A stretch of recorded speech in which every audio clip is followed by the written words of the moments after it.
Oi, gente, bem-vindos ao nosso primeiro programa. Nesse programa inicial, a gente resolveu fazer um bate-papo sobre a cultura do cancelamento e sua disseminação nas redes sociais. E a gente trouxe aqui para o bate-papo a psicóloga Jana Braga e o professor de História e Filosofia Fernando Costa. Então, curte aí com a gente. Oi, gente, tudo bom? Hoje a gente vai trazer um tema super bacana e atual. A gente vai conversar sobre a cultura do cancelamento e a disseminação dela nas redes sociais. Estou aqui com dois convidados super importantes.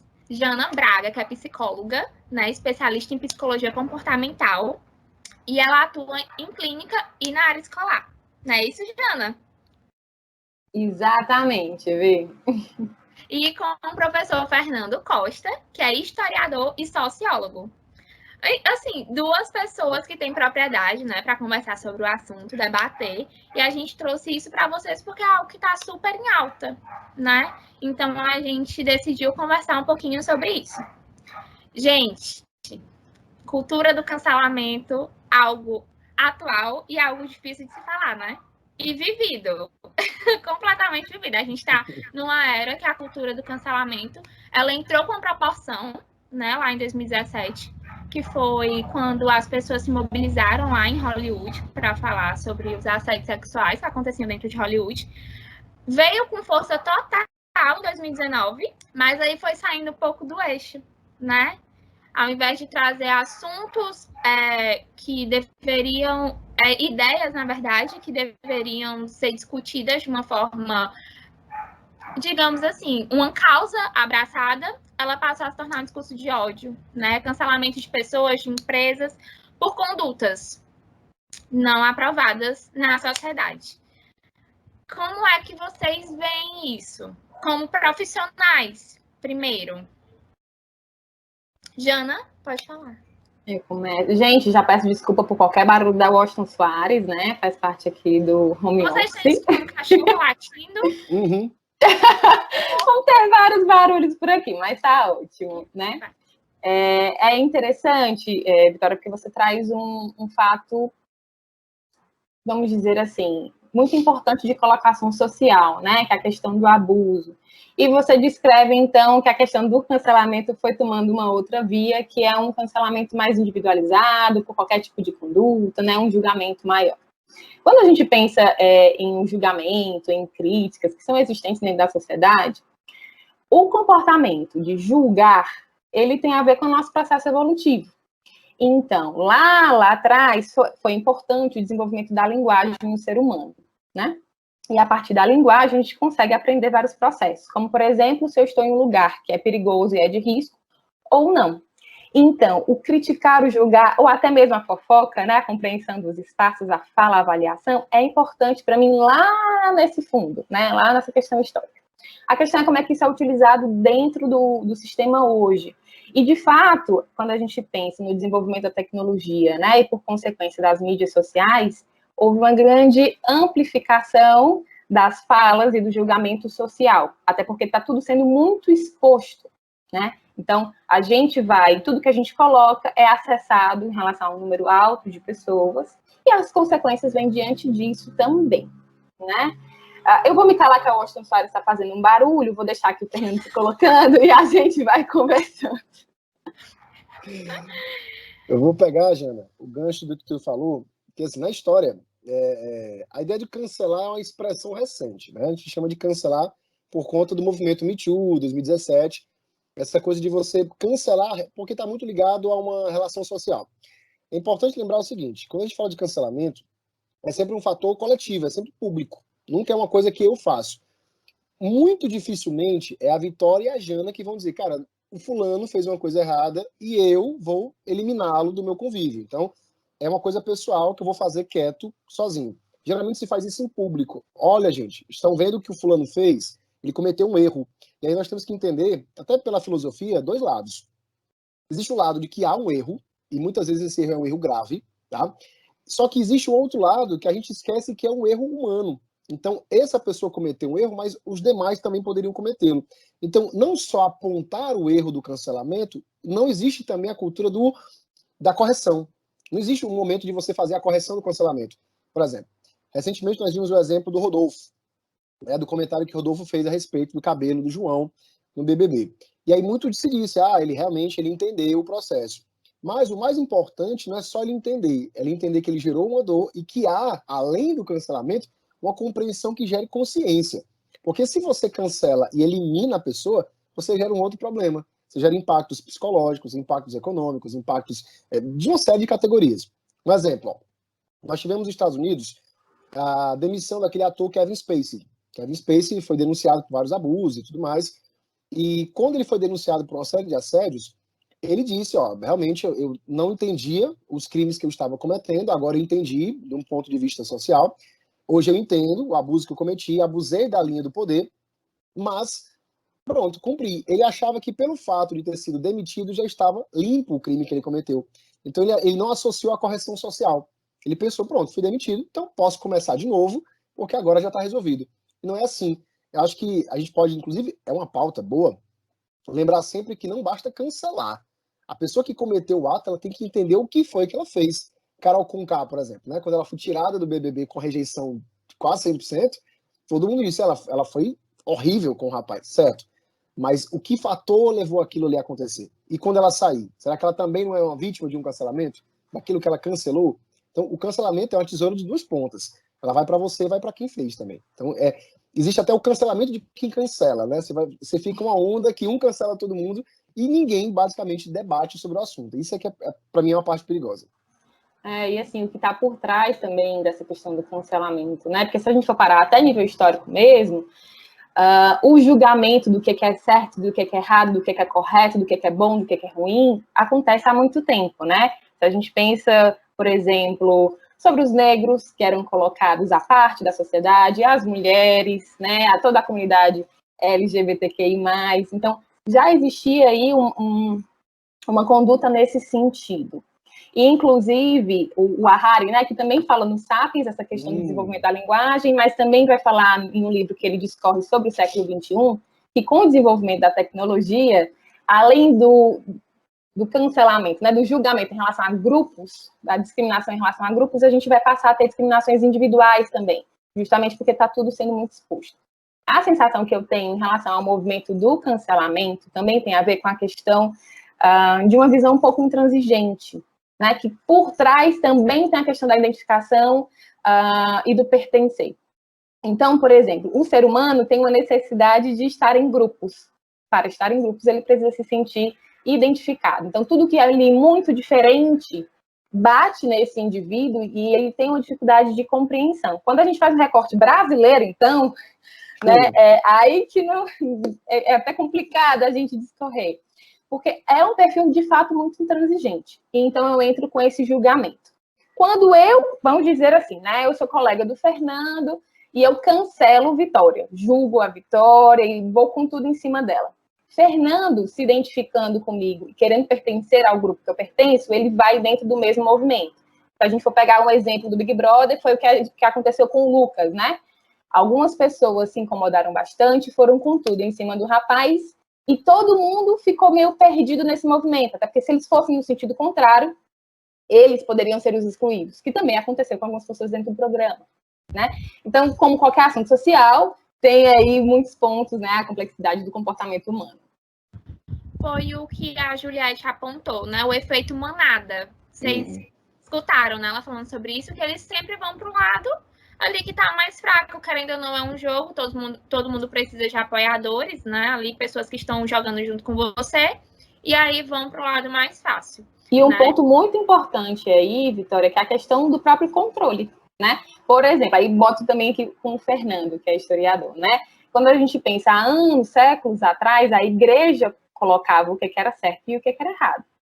E aí já existia essa questão do cancelamento, né? E de outros instantes. E dentro dessa dinâmica existe um controle por parte da empresa a nível social. Da empresa não, né? Da igreja a nível social também. Vocês estavam falando sobre tecnologia, e eu faço um adendo. A tecnologia, ela tem uma capacidade, né? Ainda mais a internet, vamos ser específicos com a internet. Ela tem uma capacidade de ser uma antena. É como se fosse um para-raio para esse tipo de coisa. Se você observar, por exemplo, eu brinco muito quando eu dou aula de mentoria, inclusive antes de vir para cá eu estava falando com os alunos sobre as redes sociais, como é um problema. Por exemplo, se você quiser ver muito ódio, muito ódio, destilado gratuitamente, você abre o Twitter. 2 paginadas no Twitter e você vê coisas assim abissais. Você encontra comentários que você fica em pânico, desesperado. Eu não uso Twitter. Gente, ainda bem que eu não tenho. Não uso. É tanto Não que, se vocês sei. observarem, o cancelamento ele começa sempre lá. É sempre do Twitter que as hashtags ganham força e vão para as redes sociais. Se você observar, é sempre esse movimento. Do Twitter que ele ganha força e vai para o Instagram, e depois vai para o WhatsApp e ganha patamares. No Instagram, as pessoas têm muita coisa da aparência. Então, geralmente, é no Instagram que existe aquele sentimento de pertencimento. Então, quando você quer cancelar alguém em público, coletivamente, você quer massificar isso, você traz lá. Você faz o seu vídeo, você faz o seu story, você faz a sua postagem, você ganha o seu espaço. A rede social, ela dá como se fosse uma buzina. Ela toca um som imenso no universo que atrai todo tipo de situação. Aí você tem pessoas interessadas em corrigir o erro de quem cometeu o ato, por exemplo, você foi racista. Tá? Existem pessoas que estão ali dentro para debater, olha, então vamos ensinar como não ser. Só que também vem o cara que quer destilar o ódio dele, vem a pessoa que quer literalmente desinformar, vem a pessoa que gosta de tocar fogo no parquinho, porque sempre tem esse ser humano que gosta de ver o circo pegar fogo. Então, aparece todo tipo de gente. É como a Jana falou no começo. Nós vivemos em sociedade, o meio coletivo é um meio, né, de pertencimento, e esse meio, muitas vezes, ele tem esse empecilho. Você tem que lidar com 10, 15, 30 pessoas, já é difícil. A gente que lida com turmas, a gente sabe disso. Imagina lidar com milhões de pessoas numa rede social que não se identificam, que não tem compromisso com você, que não tem nenhum tipo de relação de empatia com você. É tanto que nas redes sociais nós somos cruéis, muito cruéis. É só você ver, você posta uma foto do seu corpo, o comentário é cruel. As pessoas são capazes de colocar ali uma postagem que é muito violenta. Por quê? Porque ali dentro existe um escudo, o escudo da rede social. Eu ganho automaticamente o que a gente chama na filosofia de patamar moral. Eu sou superior a você, porque eu posso te julgar, eu posso te atacar, posso te agredir e eu te cancelo. É como se eu nunca fosse passível de ser cancelado, o que é muito irônico, se você for observar, né? A Carol Conká é um exemplo disso. Ela, na internet, uma grande ativista, antes de entrar no Big Brother, cancelou diversas personalidades, ajudou a levantar muitas pautas sociais importantíssimas, e lá dentro ela foi uma cancelada. Por que isso? Como eu falei, a tesoura, ela corta dos 2 lados. Você pode conscientizar, que é o ideal, lembrando que tem coisas que a gente tem que cancelar mesmo. Tem coisas que a gente não pode dizer, não, foi um erro bobo. Não, foram erros, cancela. Esse tem que cancelar mesmo, né?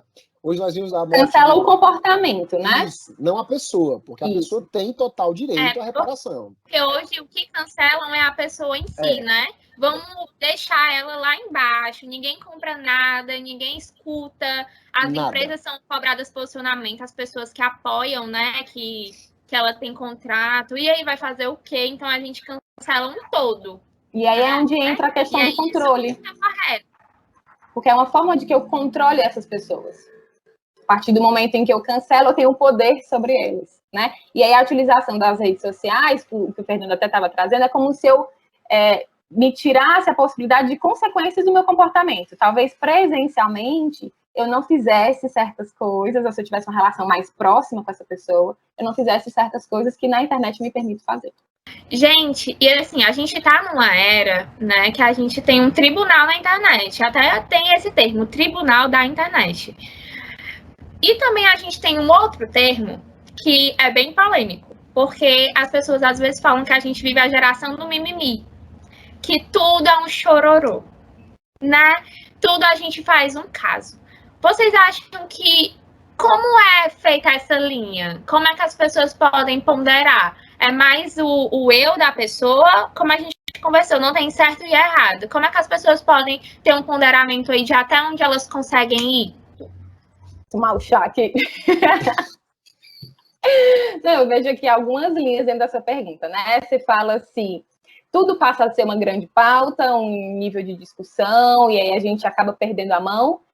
É como se a gente não conseguisse ter uma dinâmica fluida e tudo fosse um grande problema, e aí a gente está falando do mimimi, né? A gente tem que ter uma visão da seguinte forma. Tudo pode ser colocado em pauta como discussão. A discussão não é uma problemática. O cancelamento, talvez sim. Né? O Fernando até trouxe isso, que a partir do momento que a gente traz para a discussão, a gente vai fazer uma análise e como é que isso pode se transformar, como é que a gente pode fazer algo em cima disso. Quando a gente cancela, não há uma possibilidade. é até o que vai diferenciar o que é uma crítica do que é um cancelamento, né? A crítica vai ter ali um espaço para discussão. O cancelamento é como se, opa, acabou-se aí, fim da vida, né? É uma linha tênue a crítica virar um cancelamento, né, gente? É ultrapassar o limite, vamos dizer assim, né? O limite do individual também. Porque cada indivíduo tem a liberdade das suas compreensões, que vai fazer parte também da sua história de vida. Eu tenho uma leitura sobre algo e essa leitura vai ter como influência a minha história de vida, os meus aprendizados, né? Se eu critico isso, a gente pode conversar e aí, em cima da nossa conversa, eu vou construindo novos conhecimentos diante desse contexto. Se eu cancelo, eu não tenho a oportunidade do construir, entende? É esse o ponto que vai diferenciar. Quando entra o ponto do mimimi, a gente precisa ter um cuidado, porque isso também pode demonstrar a dificuldade do indivíduo, e aí fazendo um recorte com o brasileiro também, né, isso fica intenso, de uma dificuldade de empatizar mesmo. A compreensão do que é que fala essa dor do outro, já que eu não estou vivendo essa dor. Então, muitas vezes, eu simplesmente coloco como mimimi, e a partir desse movimento, eu também não abro espaço para uma escuta, né? Eu cancelo ali também qualquer outra opinião alheia. Então, até qualquer tipo de posicionamento eu passo a cancelar e me fecho e crio barreiras dentro da minha bolha. Por isso que é um ponto que a gente precisa aí ter um cuidado. Nesse aspecto, Jana, do mimimi, eu brinco muito quando a gente vai conversar em roda de amigos e tudo mais, tem uma técnica de oratória, né, que a gente chama de comunicação muito violenta, né, que é a SMV. Eu costumo dizer que nesse momento, quando o assunto é mimimi, eu parto logo para a CMV. Eu não tenho essa metade do caminho até criar essa ponte de relação com a pessoa. Por quê? Quando a gente fala de sociedade, é muito danoso, é muito violento você olhar para a Jana, para a Vitória e dizer, olha, o que você está reclamando para mim é mimimi. Eu acho que o que você está dizendo para mim é mimimi. É muito sofrível você ver alguém passando por uma dificuldade, alguém literalmente num grito de socorro e você dizer, só isso? É para você, é só isso, mas ali há um problema real. Para ela é um problema real. É como se você estivesse pedindo socorro, em desespero físico, e alguém dissesse, mas é só um tiro? Isso aí você consegue andar, cara. Vai até o hospital, pelo amor de Deus. Então, assim, aquela coisa, né? De quanto o sapato não aperta no meu pé, então a dor não é minha, então você que se vire com o seu problema. Quando dói em nós, é que o momento começa a apertar. Eu sempre dou um exemplo para falar de mimimi, é o seguinte. Eu tive um grande amigo aqui em Fortaleza, que ele é empresário, ele tinha um bar, e ele me mandou uma vez um vídeo, no começo da pandemia, ele me mandou um vídeo de uma cidade no interior de Roraima, onde a situação estava tão tensa por conta da pandemia que as pessoas estavam passando fome, os mercados estavam fechando, os bares estavam fechando, e era um vídeo de um empresário de Roraima chorando, de joelhos no chão, dizendo, gente, meu bar faliu, eu estou desempregado, eu não sei como eu vou sustentar, e ele me mandou o vídeo rindo.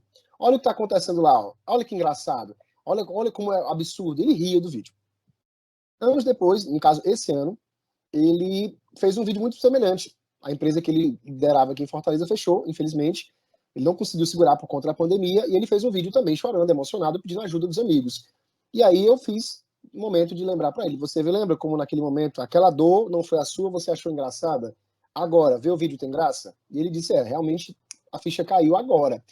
Ele achava que era uma piada. Até a piada, antes, pode ser engraçada, agora não é mais. Quando você faz a piada de violência contra alguém, uma violência sexual, tem gente que acha que isso é piada, né? Existem essas pessoas que acham que isso é uma comédia. No BBB, o próprio Nego Di tinha feito uma brincadeira, que ele julga brincadeira, mas para mim brincadeira é quando tem graça, quando é um comentário agressivo é uma violência, mas tudo bem. E ponto, ele não tem graça nenhuma, né?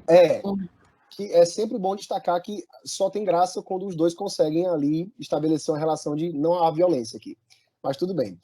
Quando você faz esse tipo de comentário, é porque você não se sente empático. A Jana falou a palavra perfeita, empatia. É uma conexão, a ponte. Quando eu digo, não, eu acho engraçado porque não é comigo, então você começa a rir de coisas desumanas. Você começa a rir de violência, de assédio, de racismo. Você começa a rir de coisas que são desagradáveis para você. É esquecer que uma hora, né, já diria o Emicida, uma hora essa arma vira de volta. Então uma hora você vai ser a vítima dessa ponte que você quebrou. Você vai cair nesse buraco. Então o mimimi é uma das expressões que eu detesto. Eu geralmente é o que mais esquenta o sangue quando eu esquento, mas é o mimimi. Eu fico, olha, gente. Eu fico à beira do palavrão com a pessoa quando a pessoa fala a palavra mimimi. Eu fico, olha, daqui para trás, não daqui para frente, por gentileza. Porque eu acho uma falta de humanidade muito grande, uma falta de espiritualidade muito grande. E acaba sendo um movimento de cancelamento também, porque a partir do momento que eu digo que é mimimi, eu crio essa barreira, eu já não lhe escuto mais, não é válido o seu argumento. E aí, eu acho que a grande problemática não é tudo virar uma pauta ou a gente tem um receio de falar qualquer coisa. A questão é que a dificuldade do diálogo é muito vista, né? Então, a gente precisa tentar construir habilidades de permitir que o diálogo exista, nas suas liberdades individuais de pensamento também, né? E na construção de um pensamento social, mais empático, enfim. E aí, voltando, né? Jana pegou meu gancho, então vamos voltar para a minha pergunta. A Camila, ela fez um discurso um potencial muito grande, que ela disse que eles estão cansados de falar sobre a dor deles, né? Porque, assim, é uma coisa que está tão explícita, é uma coisa que é tão... É um tipo de preconceito que eles vivem desde que se entendem por gente, desde que pisaram no mundo. Desde séculos atrás. E aí, o que é que vocês acham disso?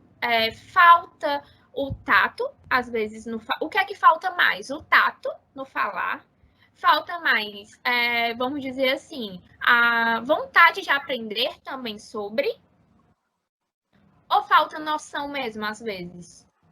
Essa questão da fala aí dessa vez eu que vou jogar para o Fernando, porque eu acho que fala de uma questão histórica que se perpetua até hoje, né? São consequências aí de séculos atrás. Eu estava montando, agora nessa pandemia, eu estava fazendo análise de livros de Portugal, né? A gente está com um projeto de educação Fortaleza-Lisboa, e aí eu peguei o livro de história deles. E não existe. Se você pegar um livro de história de Portugal, não existe a parte da escravidão no Brasil. Eles não citam essa parte. Eles pulam, eles chegaram aqui e foi tudo bom, né? E quando eu conversei com os professores deles, eu perguntei o seguinte: mas vocês ensinam essa parte? Eles falam: não é importante pra gente. E quando eles chegam aqui, eles acham estranho que existe um racismo muito latente. Eles acham esquisito, né? Eles não contam, eles pulam essa parte. E eles acham, quando eles chegam aqui em Fortaleza, por exemplo, veio uma comitiva de 12 professores para Fortaleza, e quando a gente foi conversar, agora na pandemia, eles falaram: a gente achou estranho que vocês se assustam com um cara de bicicleta negro na rua, vocês ficam assustados. Passa um rapaz de moto negro, você fica assustado. Alguém na calçada, assim, com uma roupa mais simples, vocês ficam assustados. Pois é, porque essa parte que vocês pularam, nós também pulamos. Vocês pularam por vocês, nós pulamos pela gente. A nossa formação histórica, como a Jana falou, é uma consciência que falta. Nós temos esse buraco de consciência. Então, o que a Camila disse ali é um reflexo da educação, é um reflexo da nossa história. Ninguém disse: olha, acabou a libertação aqui dos escravos 13 de maio de 88 e vamos criar uma consciência. Não. Ninguém falou sobre a cor, ninguém falou sobre a variedade étnica brasileira, ninguém falou sobre essa miscigenação, ninguém explica isso. O negócio Criaram é tão latente. Mas não falaram sobre isso, né? E até, assim, também a questão do como que isso começou, né? Quando foi estabelecido que os negros eram pessoas à parte da sociedade, que é todo o grau de negatividade que foi colocado dentro dessas pessoas. Então, qualquer referência da cultura deles é vista com um olhar diferente por nossa parte. E aí também tem uma questão econômica também, né? A partir da libertação dos escravos, como é que foi sendo desenvolvido isso, toda a situação social, financeira, né? Que eles não tiveram aí uma oportunidade de desenvolvimento e quando a gente pensa na realidade brasileira, né, de uma diferenciação muito grande em relação a valores econômicos, possibilidade de desenvolvimento de vida, enfim. A gente fala, por exemplo, desse buraco, desse abismo. Eu dou um exemplo histórico bem simples. Durante a Primeira e a Segunda Guerra, nesse entre meio de caminho, nos anos 20, estava bombando no mundo inteiro uma teoria chamada de eugenia, aquela teoria da branquitude, né, a teoria da superioridade das raças. A gente conhece como darwinismo social. E aqui no Brasil, nos anos 20, os escritores, os literatos, os intelectuais da nossa elite brasileira gostaram muito dessa ideia, dentre eles Monteiro Lobato, vários outros escritores, por exemplo, foram fundadores dessa escola no Brasil, essa coisa da prevalência branca. Consequentemente, todo tipo de cultura africana ou africanizada era tido como marginal. Então, por exemplo, nós tivemos aí o chamado Dia do Quebra, o Quebra de Xangô. Em Alagoas, nós tivemos em 1912, um dia que a polícia de Alagoas entrou numa casa de um templo de terreiro de santo africano e matou a dona da casa, matou todo mundo lá dentro. Foi um extermínio em massa, uma festa africana que foi todo mundo exterminado. Esse fato foi apagado da história de pouquinho. Nos anos 20, nós também tivemos os massacres no Rio de Janeiro, população negra das favelas sendo massacrada, morta. As pessoas que tinham cabelo grande, raspavam-se os cabelos delas. Então, se você tivesse o cabelo afro cacheado, alguma coisa do tipo, raspava-se à força. O padrão era o cabelo branco. Então, você tinha que ter o cabelo liso, nem que fosse peruca. Nos anos 20, você vendia perucas de cabelo liso. Os homens compravam muito, as mulheres usavam muito, raspava-se o cabelo completo. Então, quando ela fala de estamos cansados, é um cansado de viver o fato, é um cansado de explicar o fato, é um cansado de sofrer o fato. É um cansaço que é secular. Ele já vem acumulando há muito tempo. A mãe de Camila deve ter sofrido, o vô da Camila, a avó da Camila. Vem passando um processo que é quando você... Já estou cansado de dar essa mesma aula várias vezes. Eu já expliquei, virei palestrinha. Já expliquei esse fato várias vezes. E sempre que eu olho para o lado tem alguém, mas de novo o seu cabelo. Um exemplo. Tem um vídeo que é muito famoso da Camila Pitanga, né? Ela no Faustão e aí alguém chama ela de cor de jambo. Ela fala, não sou cor de jambo. Cor de jambo é vermelha. Eu sou negra. E a pessoa, não, mas você é moreninha. Ela, não, moreninha não. Moreninha é cor de crina de cavalo. Eu sou negra. E a pessoa, mas você tem a pele branca. Ela, bom, isso é um tom da minha pele, mas eu sou negra. E a pessoa, não, você é quase branca. E ela fica, tô ofendida. Você tá me ofendendo. Claro. Quanto mais você tenta me lavar, você mais me ofende. E a pessoa ficou desconfortável com ela. Porque a gente tem essa teimosia de, não tô te xingando. Mas não é um xingamento. É uma falta de consciência. A gente não associa muito isso. E isso é um perigo grave que cansa, né? Eu não estou nesse lugar de fala, mas cansa. Você se coloca no lugar da pessoa vivendo isso o dia inteiro, explicando e dando essa aula o dia inteiro. Quantas vezes João não deve ter explicado sobre o Black Power, o cabelo dele, Camila deve ter falado sobre isso, né? E até essa questão de, assim, eu preciso ter que dar uma aula para eu ser compreendido e respeitado, né? É algo que é muito intenso. E aí, são questões estruturais presentes aqui, em relação a negros, em relação a mulheres, em relação à comunidade LGBTQI+, enfim, tem muitas questões delicadas, né, na nossa sociedade. Eu gostaria de fazer um comentário, gente. Posso? Claro. Porque, assim, o discurso da Camila, ele foi muito carregado, assim, de dor, mas também de respeito. Eu senti que ela falou com muito respeito sobre a dúvida do Rodolfo, mas que quando ela falou que está cansada de explicar, e quando o João também falou que estava cansado de explicar, o que a gente vê bastante no Twitter, eu como uma moradora do Twitter, como usuária, assim, a militância negra no Twitter levanta muita pauta de que, tipo assim, tudo bem pra gente explicar, desde que seja para uma pessoa que nunca teve acesso a essa informação. Tipo, um pai, um avô, uma pessoa pobre, uma pessoa que vive, enfim, a parte da... Mas, assim, o Rodolfo não é esse cenário. Rodolfo é um músico, um artista, um cara famoso, que inclusive Thiago Leifert mencionou que ele é um artista e que Thiago Leifert, como jornalista, também precisou chegar um momento em que ele estudou esse assunto para poder abordar esse assunto. Então, é uma coisa que, quando você sai da sua bolha, você já dá de cara e você também precisa procurar a informação. E quando ela menciona que está cansada de explicar, não é que ela está cansada de explicar para todos. Ela está cansada de explicar para gente que não precisaria explicar, que tem acesso àquela informação de uma outra forma, né? E aí, toda essa questão dela precisar ensinar a pessoa como ser respeitada, como a pessoa tem que dar uma aula para a pessoa tratar ela com respeito, que demonstra muita indignação. Tipo, é um cara que tem acesso a tudo, que tem dinheiro, viaja, conhece o Brasil inteiro e não aprendeu a não falar sobre características físicas, de raça e sociais, enfim. E aí, gente, pegando um pouquinho disso, eu li alguns comentários na internet, né, que é onde as pessoas adoram falar mal, mais mal do que bem, que o João, ele não foi bacana com o Rodolfo no fato de não pegar ele ali para ensinar, né? Não teve o tato como um professor, como ele disse que era, para apontar o erro dele e corrigir. Ele foi jogando no ao vivo. O que é que vocês têm? O que é que vocês pensam sobre isso? Como pessoas que educam, né? Digamos assim. Meu primeiro comentário seria que essas pessoas se embasaram na fala do próprio Rodolfo dentro da casa, que aconteceu inclusive no início, né? Eu não estava acompanhando tanto na época, mas teve uma situação com a Lumena, que aí ele já colocava isso, assim, a pessoa não tem uma paciência para ensinar e tudo mais. Na verdade, existiram alguns episódios com o Rodolfo de comportamentos machistas, homofóbicos, racistas, e ele sempre acaba respondendo, de fato, com essa questão de eu preciso que seja ensinado, né? Mas como o Fernando estava aqui comentando, é cansativo de realmente uma pessoa, para ser respeitada, para ser compreendida, ter que dar aulas constantemente. Eu fico imaginando realmente, né? Quando eu me coloco nesse lugar, eu me vejo completamente exausta. Eu concordo, Jana, e ainda faço uma cereja aí na história. É como se a gente fosse escolarizador o tempo inteiro. Então, por exemplo, já teve situações, eu vou dar até esse exemplo aqui. Eu estava uma vez no Dragão do Mar, épocas que a gente aglomerava sem máscara em lugares públicos, Dragão do Mar saudoso, Dragão do Mar no Bexiga. E Saudades. Aí, saudades. Estava lá com meu chopp de vinho no colo, e aí um aluno me viu, estava acontecendo uma discussão, alguém estava batendo boca numa mesa sobre política, o aluno me viu e disse, vai lá, professor, fala. Eu fiquei, meu amor, são 2 da manhã, olha em que condições eu estou, você quer que eu me levante e vá até lá dar uma aula para a pessoa, na verdade, o que você está falando?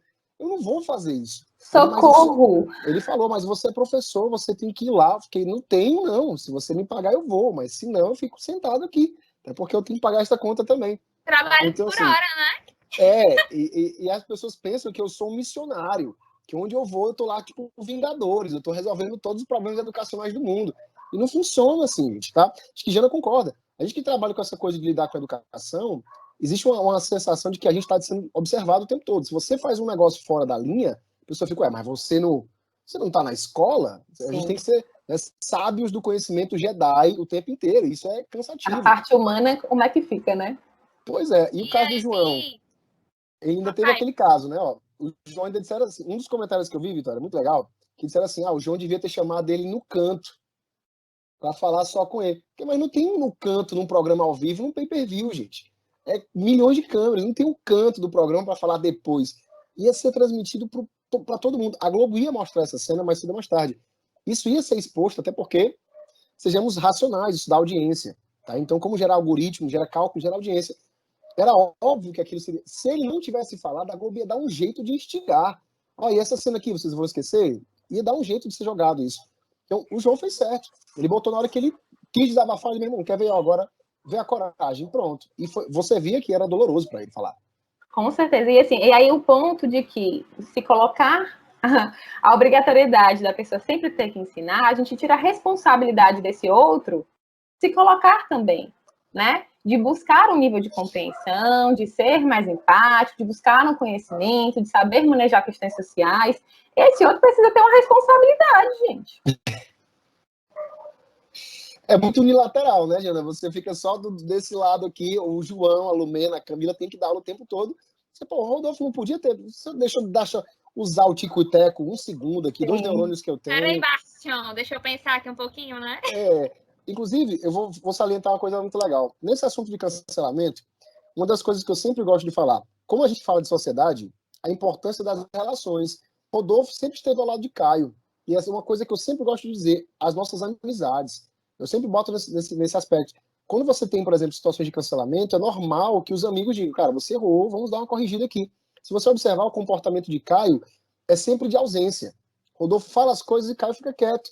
Então, é uma coisa a se pontuar muito na sociedade, que nós temos essa coisa de quando alguém próximo a gente erra, a gente nem para corrigir às vezes a gente não, deixa que ele vai resolver esse fato. E fica, né, lacuna, espaço aberto.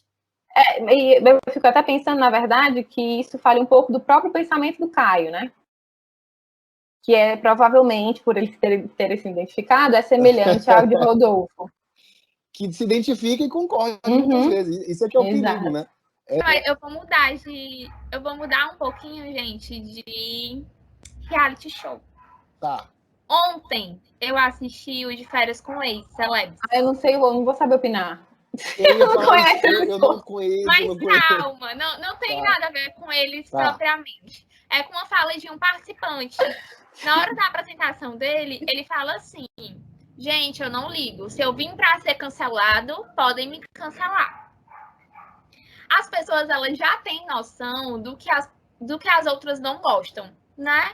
Assim, como elas trabalham nesse meio da internet, porque lá são a maioria digital influencer, cantores, eles têm essa convivência com quem é cancelado, digamos assim. Eles sabem porque as pessoas cancelam. E quando a pessoa fala isso, o que é que vocês acham? Ela tá dizendo assim, olha, eu já vou errar. Vocês ficam ligadinhos aí que vai ter fogo no parquinho e vocês não vão gostar.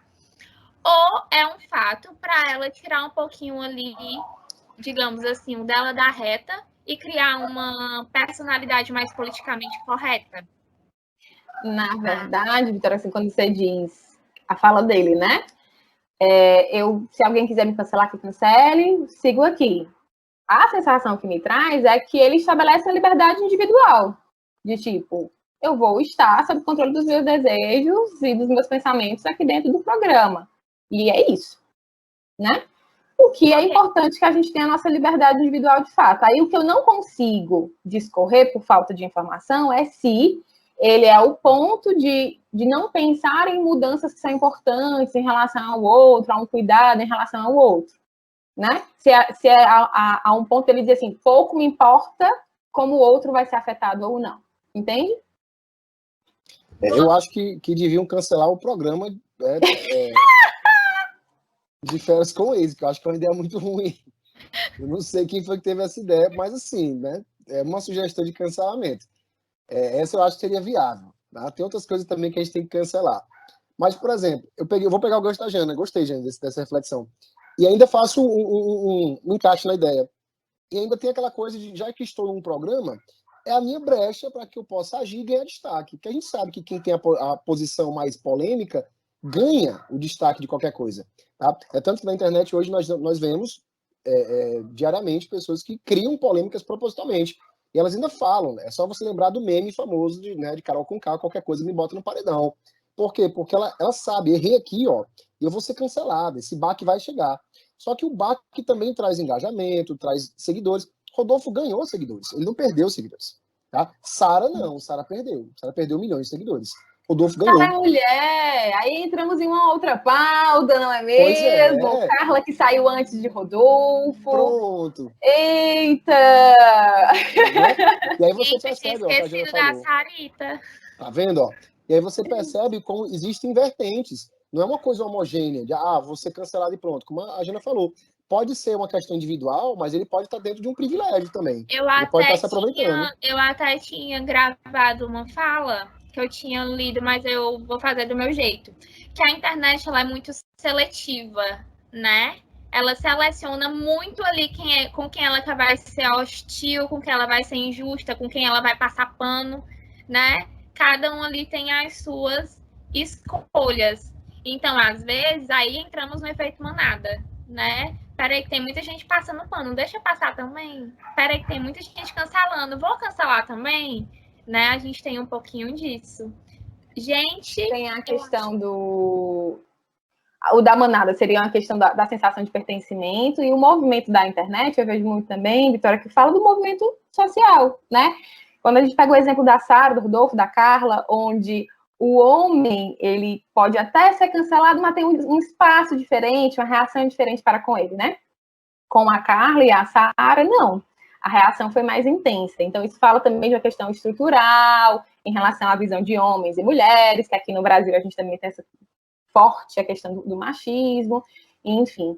E aí, sobre o ponto que eu até coloquei da liberdade individual, de uma compreensão social, tem um livro muito bacana que é do Sandel, que fala, o nome é Justiça, e ele vai discorrendo muito sobre essa questão do que é a liberdade do indivíduo, né, do que seria certo ser podado ou não, e como é que isso afeta ali o nível social, para a gente ter uma compreensão sobre o que realmente eu posso ser, como eu sou, né, sem esse medo todo de ser cancelado o tempo todo, e o que eu preciso estar atento em relação à dinâmica social.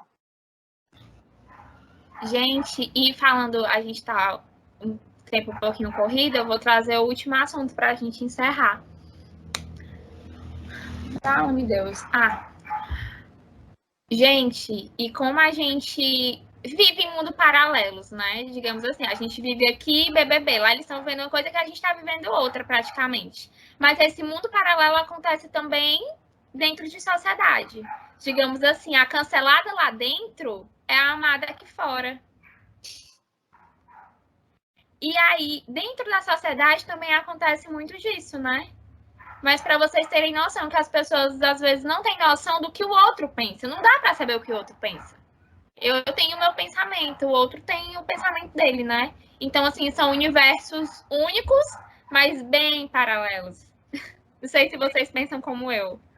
E é a história do cancelar, né? Porque o Fernando até citou que a Carol cancelou algumas pessoas, mas aí acabou sendo cancelada. As pessoas da casa estão cancelando a Juliette, né? A Juliette está ganhando audiência por conta dessa posição, mas ao mesmo tempo as pessoas que estão dando essa posição para a Juliette, uma preocupação de empatia para com ela, também tem um movimento de cancelamento de outras pessoas. Então, como é complexo aí esse movimento, né? Tem a Jana citou o Sandel, eu vou citar o Solomon, o Andrew Solomon também, que é muito bom. Ele tem um livro muito legal, chamado Longe da Árvore. Um livro muito bom. Esse livro, eu brinco muito dizendo que toda vez que eu leio o livro eu choro, porque é um livro que dói, é uma história pessoal. Fazendo só um spoiler. Gente, vou pedir para eles dicas de livro, tá? Para vocês lerem um pouquinho, que eu acho super pontual, porque são os livros que eu não conheço. Eu acho que para as pessoas criarem aí um hábito de leitura e conseguirem ter propriedade no assunto, é bacana ler, né? Volta. Jana, tu viu que a gente está pulando todas as pautas dela, tá vendo? A gente está adiantando todas as pautas. Quando a gente fala, ela faz volta, eu vou falar isso já. Mas é verdade, Vitória, você falou uma coisa que é verdade. A gente tem que incentivar sempre essa reflexão, esse pensamento. Que apesar da preguiça de que muita gente existe de ler, até porque não existe essa cultura da leitura, é cada vez mais desincentivada, é sempre bom você incentivar livros de uma forma bonita. O Solomon, ele tem um livro, gente, chamado Longe da Árvore, que cada capítulo ele fala de uma situação de desigualdade. Pessoas com deficiência auditiva, pessoas com deficiência visual, pessoas com autismo, pessoas com acondroplasia. Ele explica cada uma dessas situações. E aí, num dos capítulos, ele não usa essa expressão cancelamento, mas ele fala sobre exclusão, o que é excluir alguém. E ele fala, muitas vezes a gente esquece que quem cancela, quem pratica um preconceito, também às vezes é vítima desse preconceito. Então vira esse jogo de mão dupla, é muito perigoso. Então muitas vezes você fala, poxa, mas o fulano negro sofreu racismo, ele não pode ser racista, mas ele repete aquele gesto. Até porque ele vive em sociedade, então ele vai replicar aquele gesto. Ele aprendeu isso, né? Ele vai lá e faz uma cópia daquele gesto. Ele acha que é natural, ele naturalizou, ele internaliza aquele comportamento. E aí a gente faz o julgamento dobrado nessa pessoa. Ela repete um comportamento que nós ensinamos errado, na sociedade, errou. Ela repete esse comportamento e a gente vai lá e cancela. Por exemplo, quando o Projota não se aliou a Lucas Penteado, quando ele falou da questão da negritude, o Projota disse, não quero me chegar aqui. O Projota foi cancelado. Pô, não quer se juntar com o moleque da periferia, negro que nem ele, que usou essa pauta étnica, e foi cancelado e acusado de racista. Depois ele explicou, mas eu não me identifiquei com aquela ideia na hora, não era isso que eu queria naquela hora. Existem outras pautas. Então o Solomon fala isso. Não é porque você vê, por exemplo, a sociedade que tem defeitos, que quem sofre não repete, também repete. Não porque ela seja má, que seja uma pessoa ruim, porque é um problema que é cavado na cabeça como natural. É tanto que você vê, por exemplo, pessoas que sofrem violência física, por exemplo, elas repetem atos de violência. Elas ficam replicando aquele gesto o tempo inteiro. Isso como a gente estava conversando, é uma coisa da educação. Faz parte é um debate. O cancelamento, gente, hoje, devia ser um conteúdo da grade escolar. Bota aí, Fernando, bota aí. Devia. Cancelamento, educação social, isso devia. Até empatia. Em alguns lugares do mundo, estava até trouxe o debate em Portugal, o colégio que nós estamos avaliando o material deles, eles têm a matéria de empatia e conexão social. E eu fiquei besta de ver que eles têm um conteúdo completo com filosofia, história, sociologia, português, ensinando, inclusive com psicólogos, ensinando o que é a empatia social e a apatia social. O que é se importar e não se importar.